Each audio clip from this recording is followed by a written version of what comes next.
Bienvenidos y bienvenidas a un capítulo más de Voces Latinas. Hoy estaremos compartiendo con la voz de Yania Concepción Vicente.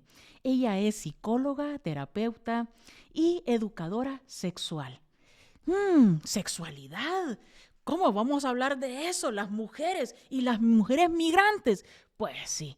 En el capítulo de hoy estaremos hablando de un concepto, que es único, que su creadora lo compartirá con nosotras, y es el gozo cuerpístico, como una herramienta sanadora y de reconexión que necesitamos las mujeres. Así es que, sin más, escuchemos ahora a Yania Concepción y su voz latina. Es un verdadero gusto y un honor el tenerte a ti aquí con nosotras, Yania Geraldine Concepción Vicente, quien se define a sí misma, y quiero leerlo literalmente, como incitadora del gozo cuerpístico y del buen trato, radical, transfeminista y antirracista. Bienvenida a Voces Latinas. Muchas gracias, chicas, por la invitación. Para mí es un honor estar aquí con ustedes. Gracias, Yania. Me encanta cómo te defines. Nos gustaría que nos dijeras por qué te defines así, cómo se te ocurrió, cómo empezó todo esto. Pues mira, este concepto, que ahora mismo es mi visión de vida o mi filosofía de vida, nace a raíz del segundo máster, cuando finalizo el segundo máster sobre sexualidad. Mi maestra Fina Sanz tiene un concepto que se llama el buen trato como proyecto de vida.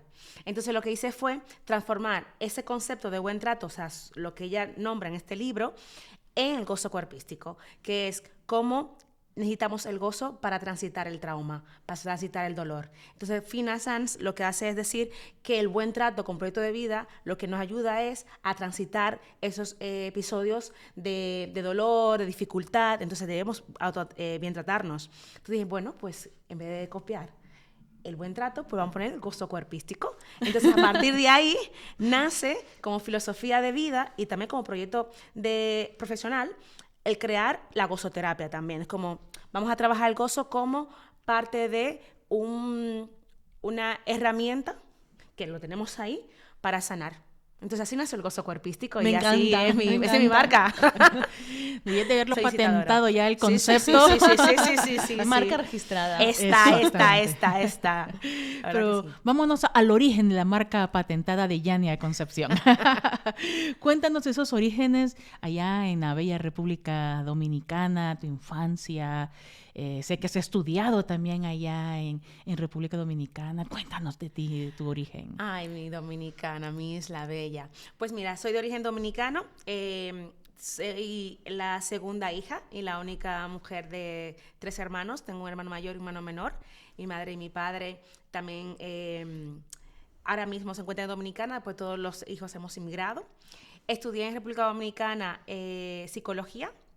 Vengo de una familia súper humilde, súper luchadora. Mi padre más que nada me inspiró en el tema de la lucha social, porque es un luchador del medio ambiente en República Dominicana. Entonces crecí viendo eso. Y mi madre, una luchadora incansable y educadora también. Entonces me inspiran mucho los dos.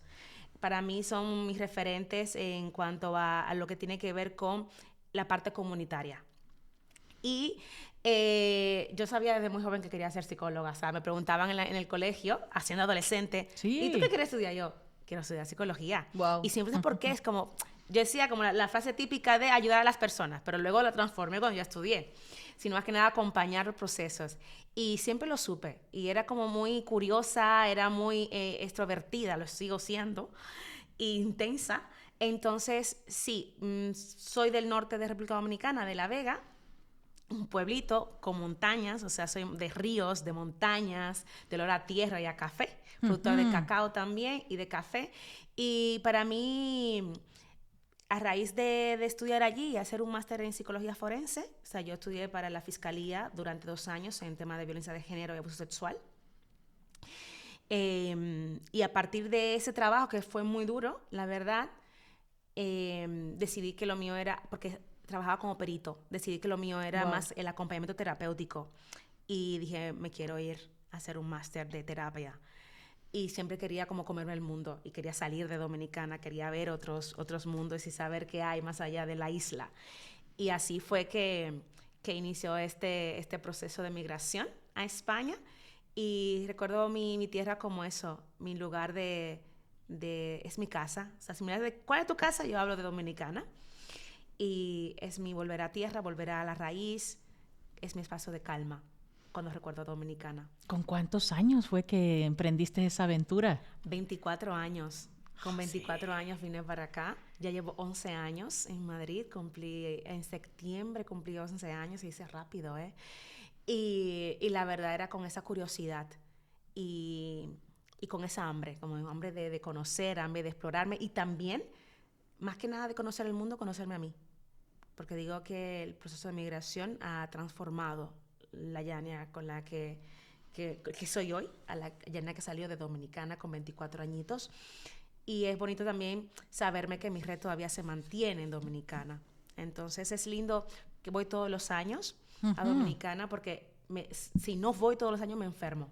O sea, para mí ir a Dominicana es mi proceso de sanación, es volver a lo que soy. Porque si no, España es muy dura para las personas migrantes. Entonces te desconecta. Y para mí a Dominicana darme un chute de mi identidad. Yania, volviendo un poco a lo que has comentado antes, tu proceso de migración súper joven, con 24 años, que te querías comer el mundo, coméntanos cómo han ido cambiando esos años desde el principio, allá hace 11 años, ahora, cómo ha ido cambiando Yania, cómo ha ido cambiando España, si es que crees que ha cambiado algo. Cuéntanos. Pues mira, sí. Primero que nada, antes de salir de Dominicana, y hay que nombrar esto, que creo que le pasa a la mayoría de personas migrantes o de Abya Yala, venimos con esta mente colonizada de que lo extranjero es lo mejor.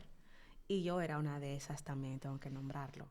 Venía con esta idea que me decía, no, que vas a ver que allí vas a triunfar, ¿no? Porque tu color de piel, que va a ser muy atractiva. Claro, tú vienes con esta idea colonizada por esta idea de España y más en Dominicana, que hay un tema ahí con esta madre patria.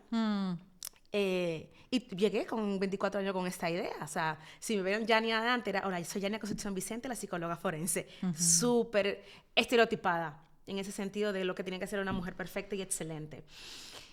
Y cuando llegué aquí, que comencé a ver el proceso de barreras, es como, ok, cambió mi estética bastante. Yo tenía el pelo liso.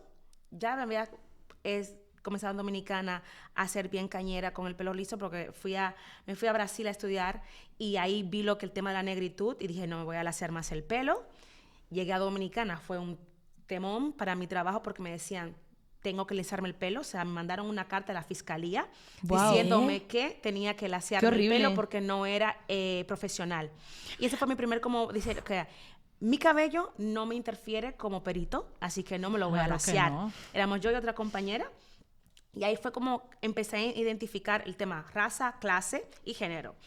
Entonces llego aquí y claro, solamente venía también con esta idea del género, pero no le había metido tanto el tema de raza. Y cuando llego aquí fue con esta ilusión de comerme el mundo y el mundo me comió a mí. Tengo que decirlo, fue duro. Por eso de cómo te coloca el Estado o el sistema y más España a los cuerpos racializados migrantes. Entonces pasa por ese proceso de decir, ok, llego aquí con este hambre de conocimiento, hambre de hacerme un lugar y no era consciente de cómo me viraba y dónde me colocaba como un cuerpo caribeño afrodescendiente el Estado y las personas en este imaginario colectivo de cómo se ven las personas negras o afrodescendientes y marrones. Entonces, claro, llegar y decir, ok, me quiero quedar y ahí fue que comenzó. Entonces, claro, al principio decía, me encanta viajar, me encanta esto, me hace relaciones. Vi también que los españoles son muy restrictivos con sus grupos, por tanto, mis colegas no eran españoles, en su mayoría eran todos migrantes, porque ahí comencé también a ver que no tenemos acceso a esos espacios, o sea, no nos hacen parte. Y eso que dicen, intégrate, como vamos a ver, que lo que quieres es que me desvanezca.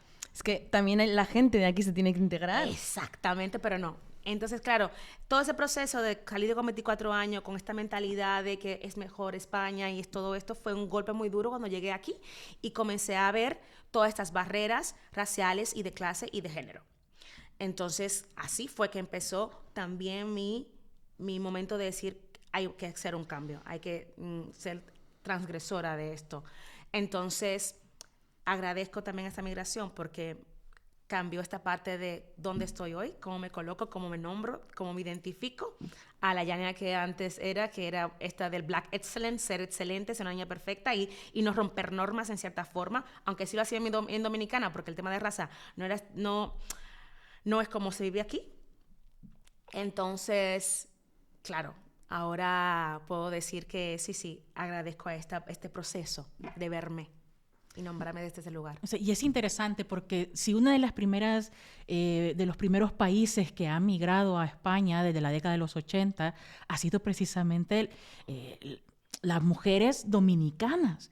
Y cómo, a pesar de tantas décadas que llevamos ya la población latinoamericana y dominicana viviendo, siendo una vecina más en los barrios de Madrid, todavía sigue atravesando ese racismo, esa otredad, eso colocarte en otra posición, el tener que cuestionar ¿sabes leer? A mí una vez me lo han dicho así, y mira, él es latina y sabe leer, es estudiada. Sí, o sea, sí. Esas cuestiones, y me lleva esto a preguntarte, ¿qué cosas tenemos que demostrar más que los demás para que se nos tome en cuenta a la hora de llegar aquí a España? Gracias, esta pregunta es importantísima porque me conecta con una anécdota también de que como yo, cuando llegué aquí y tenía que conocer a chicos, o sea, tenía que sacar mi currículum, es como, este es mi currículum, tengo esta carrera, esta especialidad, estos 3 máster y trurum,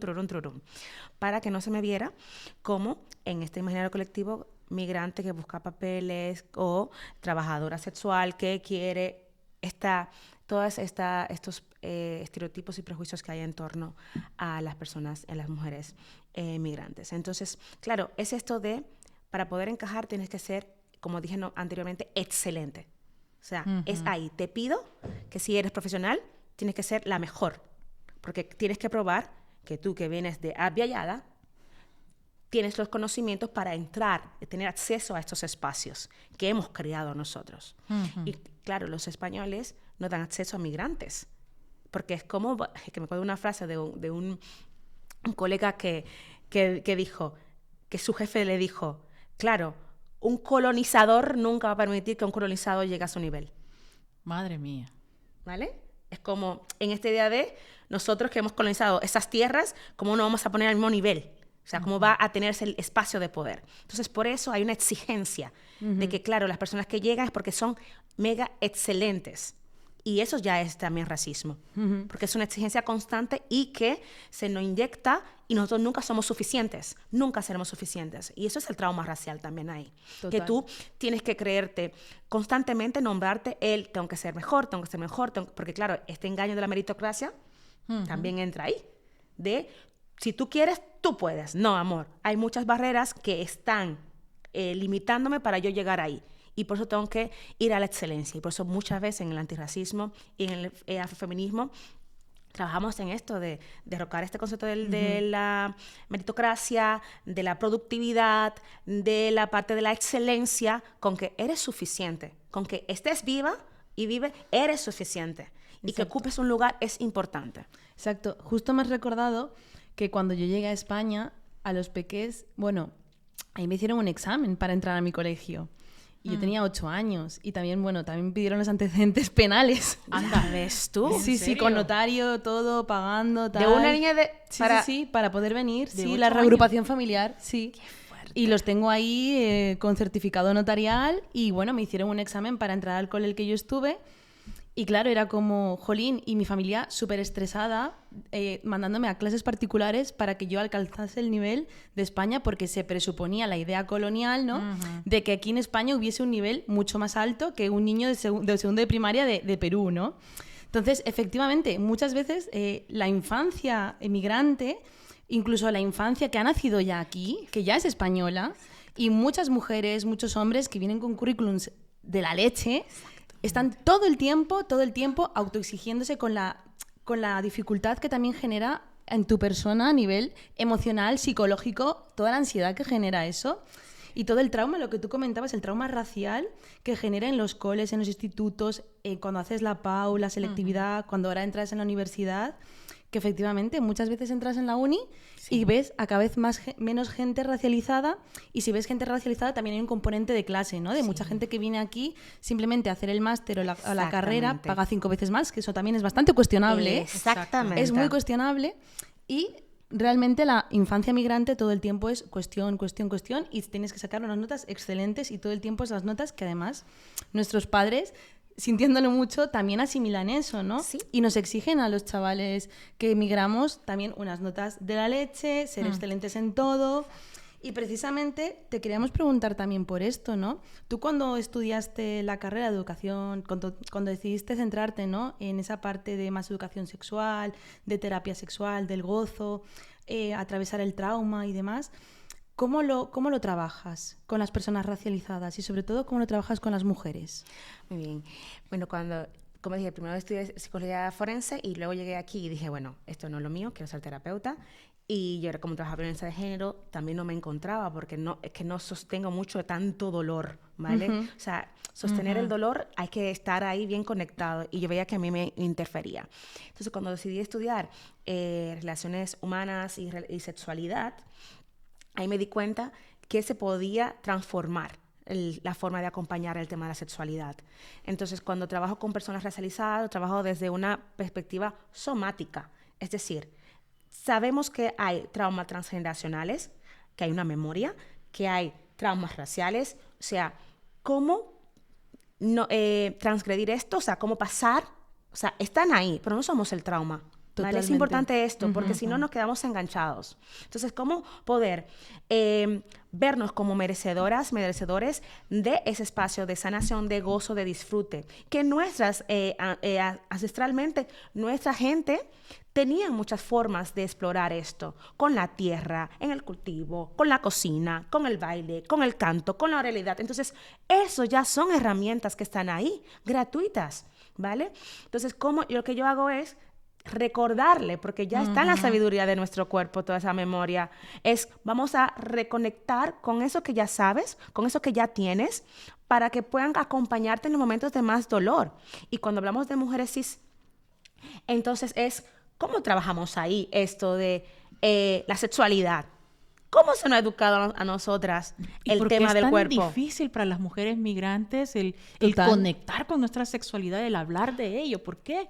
Porque primero vamos a llevar el tema religioso. Es importante poner como el tema de la colonización, lo primero que hizo fue atraparnos en el cuerpo, lo digo así mismo porque cuando venimos de Villa Yala, nuestro cuerpo era muy libre, estaban conectados con la naturaleza, con los elementos. Entonces nuestro cuerpo estaba muy abierto. Llega esta colonización y dice, tápate, cúbrete porque eres impura. Y comienza a trabajar todo esto y claro, ahí el cuerpo ya comienza a tener una separación.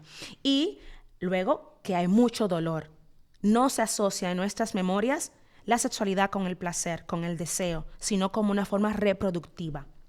¿Vale? Cuando antes no era así, ¿vale? Era parte de nuestro estar.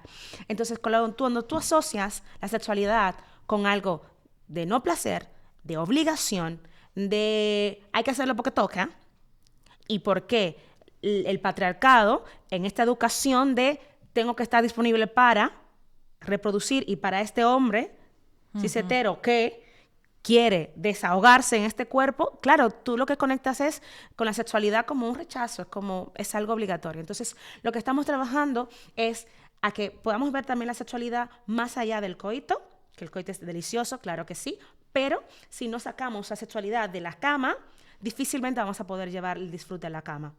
Entonces, ¿cómo podemos en esto de los sentidos, de la presencia, de los elementos, volver a erotizar nuestra vida?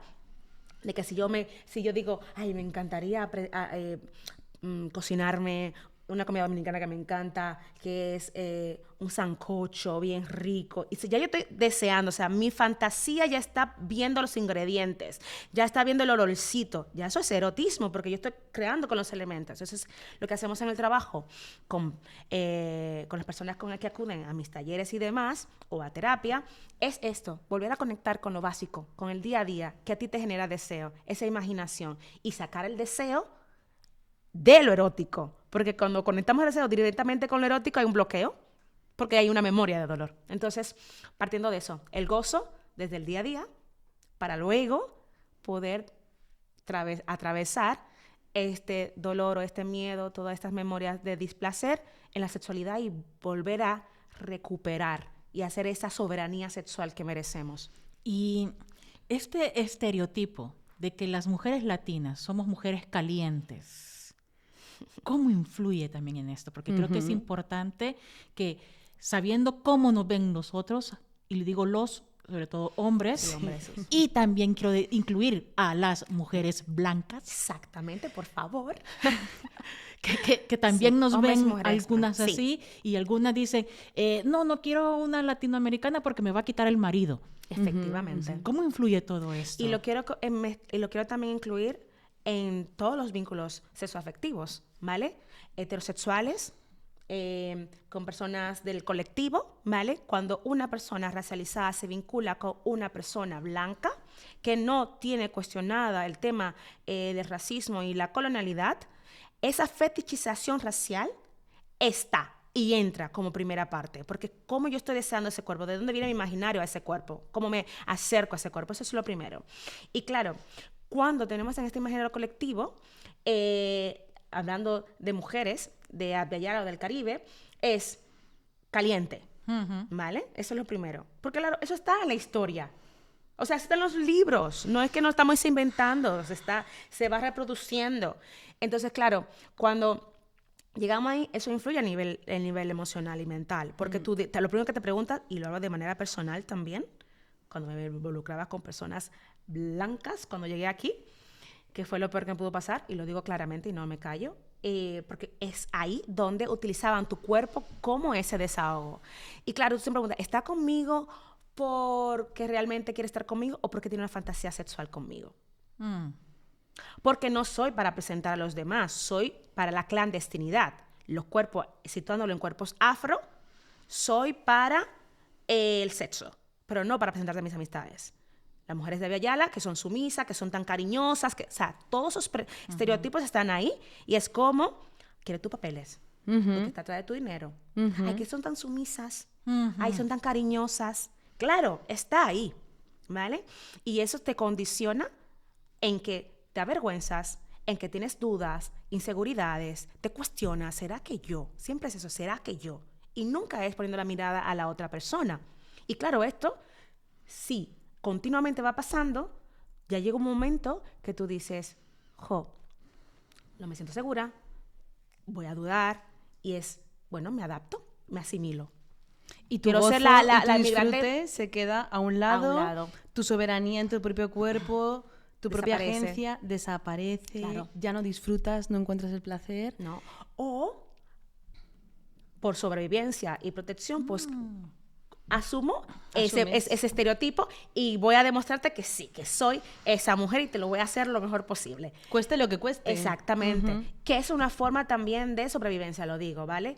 Porque cuando hay mujeres que llegan a esta conciencia de decir, lo que he hecho yo en los vínculos, dicen, no te culpes. Es que hay un sistema que te arrastra ahí y por sobrevivencia, tu cuerpo dice, tengo que hacer para adaptarme, para asimilarme, para no sentir más rechazo. Y también eso es trauma. Es como cuando tú sabes que te has aculturalizado, has eliminado todo lo que tenga que ver con tu identidad y has asumido lo que se supone que debes hacer para poder integrarte y que te acepten, pues tú lo vas a hacer, porque también vienes con esa educación. Entonces, aquí también la invitación a que las personas que nos están escuchando es como, no te culpes, lo importante es que cuestiones y veas que no es algo individual, sino es algo social, es una estructura que constantemente está trabajando para que tú te coloques o coloques tu cuerpo en ese lugar de servicio, que es donde siempre se nos colocan las personas migrantes. Qué importante este mensaje, Yania. Coméntanos, ¿cómo es tu experiencia trabajando con mujeres migrantes? ¿Qué te llevas? ¿Qué cosas positivas has sacado? ¿Qué te ha enriquecido? ¿Qué experiencias bonitas nos podrías compartir aquí? Mira, yo la verdad que tengo que agradecerle a la comunidad racializada aquí en Madrid y en España en general, porque creo que soy lo que soy y estoy donde estoy gracias a su apoyo. Primero como profesional y luego como persona. Creo que una de las cosas que quiero resaltar cuando trabajo con mujeres migrantes o con personas migrantes en general, racializada, es el poder de resignificación cuando hacen conciencia. Y ese poder también de de resiliencia, pero no una resiliencia blanca, ¿vale? Que es esto de, ay, yo puedo, sí, vamos a... No, una resiliencia de saberme que este sistema nunca me va a proteger, sin embargo, tengo una red comunitaria, tengo espacios no blancos o que están cuestionándose para poder sostenerme. Y que también esta cosmovisión de Abya Yala, del sur global, está en nuestros momentos, en nuestro día a día. Entonces, para mí ha sido una reconexión, como dije, trabajar es ver toda la sabiduría y riqueza que hay, y lo que yo hago, como digo siempre, tanto en mis talleres como en mis terapias individuales, es empujar, dale que tú puedes a todo eso que ya tienes en el cuerpo. Entonces, para mí es siempre aprender y de reconocer toda la sabiduría, el poder que tienen esas personas cuando están conectadas y cuando pueden ver, estoy aquí, he sobrevivido gracias a esta red, gracias a esta sabiduría, gracias a estos saberes que me han transmitido mis abuelas, mis madres, y eso es muy enriquecedor. Y para mí no hay otra cosa más hermosa que vernos en resistencia, y que esa resiliencia es muy bonita, porque puedo, y a veces no puedo tampoco, pero me doy el permiso, pero no estoy sola. Y menos ahora, que estás en una fase ya de maternidad, Sí. En pareja. Cuéntanos, ¿cómo ha cambiado esto tu vida? Esa pregunta. La verdad que cuando pienso en la maternidad, pienso en un viaje, en una transformación. Es como algo surreal, la verdad. O sea, siento mucha admiración por nuestras madres y abuelas que siempre pregunto, ¿cómo lo han hecho? O sea, ¿cómo lo han hecho? 3, 4, 5, ¿cómo lo han hecho? Y lo que puedo decir es que, claro, lo han hecho porque han tenido a mujeres que han también sostenido. La maternidad es compleja, es un espacio de mucho aprendizaje, y estoy súper contenta de haber elegido a los 35 años, ya tengo 36, decidí haber sido madre después de haber gozado tanto, porque me lo he gozado. Tengo que decir que luego de todo el proceso que he hecho, me gozo mi vida. Creo que el gozo cuerpístico no es solamente una frase, es algo encarnado, es algo acuerpado, y creo que cuando hablo de ello, lo transmito, la gente también puede verse ahí. Y para mí, mi compañero de vida ha sido también un cable a tierra, entendiendo también su corporalidad. Y para mí, esta nueva etapa de vida es un redescubrimiento de otra Yania. Y de verme ahí con esta belleza, esta cosita tan linda que siempre me conecta y dice, ok, volver a tierra, o sea, volver a casa, disfrutar con mis plantas, disfrutar con la comida, también dejarme apoyar de mis compas que están ahí, porque claro, es muy duro ser migrante y no tener a tu familia cerca para poder hacer una crianza. Total. Entonces, he aprendido también que en estos años he creado una familia afectiva muy poderosa que han estado ahí y están ahí para apoyar. Entonces, no me he sentido sola en la crianza, en el apoyo, y claro, mi pareja y yo estamos realmente muy agradecidas de toda la gente que está a nuestro alrededor, y que cada uno nos regala ese amorcito, y creo que el gozo cuerpístico parte también de esto, de saberme acompañada y amada. ¡Qué bonito! Sí. ¿Y qué sueños y nuevos proyectos tienes ahora? ¡Uy, me encanta! Después de la maternidad, ahora ha tomado como para 2026, espero crear un espacio. Ahora tengo como el interés en crear un espacio, un taller, porque tengo el taller de Habitar el Cuerpo, que es donde todo el mundo me conoce como Habitar el Cuerpo, gozo cuerpístico. Pero ahora mis nuevos proyectos están en uno para parejas, monógamas y no monógamas, para trabajar la parte del autoconocimiento y el consentimiento. Wow, vamos a hacer un taller con una compa chilena que quiero proponer para el año que viene.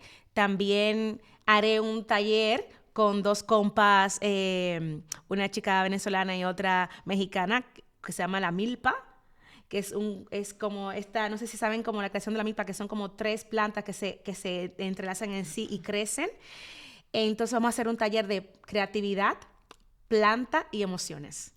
Entonces, como me hace mucha ilusión, aparte de Habitar el Cuerpo, tener todos estos talleres colectivos, o sea, con otras personas, y crear. Y nada, me hace mucha ilusión poder proponer nuevas formas, porque también me reta a crear desde diferentes lugares. ¿Qué cambios, Yania, ya a nivel propositivo, se te ocurren, crees que hacen falta en la educación sexual, en la población migrante, latinoamericana, afrolatina o en general?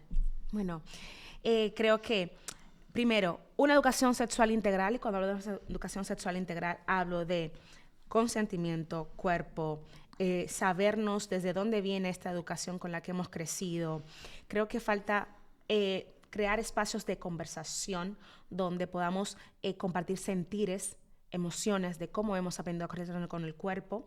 Y en esta educación integral es aprender todo el proceso que tenemos a la hora de crecer como personas y cómo nuestro cuerpo, que es un cuerpo sexuado desde que nacemos, cómo pueden ir transformando. Entonces la invitación es a cuestionar, la invitación es a ser curiosos, a indagar sobre cómo me he planteado yo la sexualidad y cómo quiero transformar ese contacto que es vida, que es una energía creativa. La sexualidad, no es solo el coito, es todo lo que creamos. O sea, este espacio que ustedes están creando es energía sexual, porque está invitando a la gente a cuestionar, a verse y a aprender de otras historias como la mía.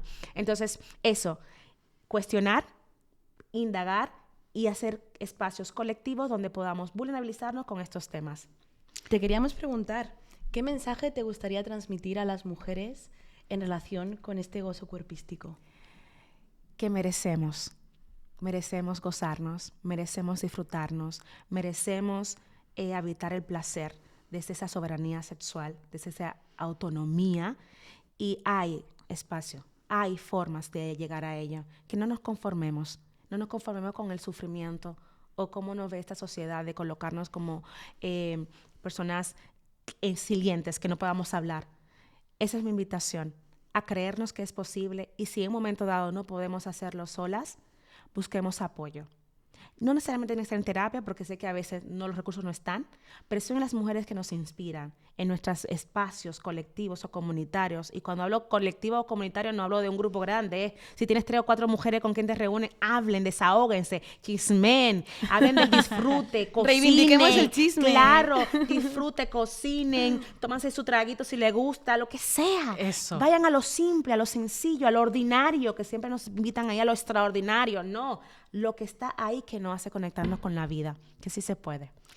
Y bueno, ya para terminar, que el tiempo se nos ha ido volando, ¿cómo pueden encontrarte las personas que desean tener terapia o reunirse con una educadora sexual a través de tus redes? O ¿cómo te encontramos? Bueno, pueden encontrar como Yania Concepción Vicente, que es mi página web. Tengo yaniaconcepcionvicente.com, y en Instagram, que es la red que más utilizo, es Yania Concept. Ahí me pueden encontrar. Como soy psicóloga, terapeuta, educadora sexual somática, trabajo trauma, duelos y demás. Y nada, y agradecer mucho este espacio, porque para mí es como poder poner en el centro una semillita para que la gente pueda entender que hay otra forma de vivir la sexualidad, de vivirnos dignamente, respetando quiénes somos y nuestros orígenes. Muchísimas gracias, Yania, por tu generosidad de conectar aquí en este espacio de Voces Latinas. Gracias a ustedes.